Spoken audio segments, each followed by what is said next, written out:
And the wrath of God, it is being poured out, revealed from heaven against all the godlessness and the wickedness of men, who suppress the truth out of unrighteousness. For what may be known about God has been made plain to them, since God has made it plain to them, since the beginning of the world. The invisible qualities, God's eternal power, and his divine nature have been clearly seen, being made known, for it has been made so that all people are without an excuse. For although they knew God, they did not glorify him as God, nor did they give thanks to him. Rather, in their thinking they become futile, and their foolish hearts they become darkened. Although they claim to be wise, they have become fools. And they exchanged the glory, the immortal God, for images made to look like mortal human beings, birds and animals and reptiles. Therefore, God gave them over to the sinful desire of their hearts, to sexual impurity, the degrading of their bodies with one another. They exchanged the truth about God for a lie, and worshipped and served created things rather than the Creator, who is forever praised. Because of this, God gave them over to shameful lusts. Even women exchanged natural sexual relations for unnatural ones. In the same way, men abandoned natural relations with women and became inflamed with lust for one another.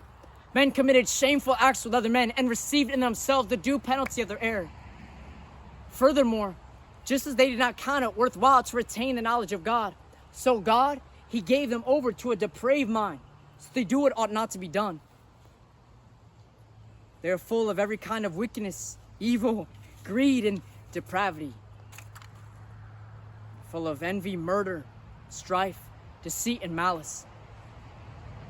They're gossipers and slanderers and God-haters, insolent, arrogant, and boastful.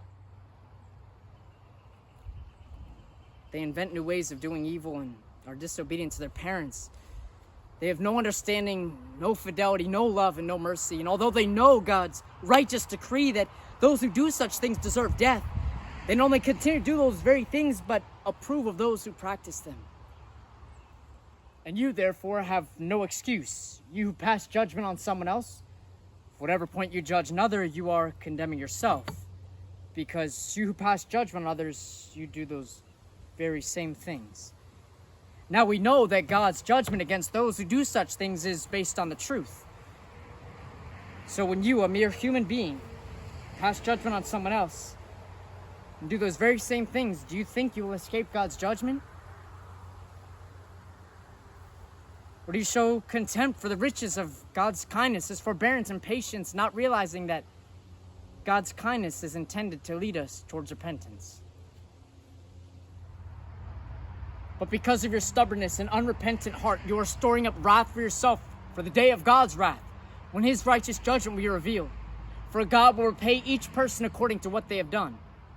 To those who by persistence in doing good seek glory and honor and immortality, he will give eternal life. But for those who are self-seeking, who reject the truth and follow evil, there will be wrath and anger. There will be trouble and distress for every human being who does evil, first for the Jew, then for the Gentile. But glory and honor and peace for those who do good, first for the Jew and then for the Gentile. For God does not show favoritism.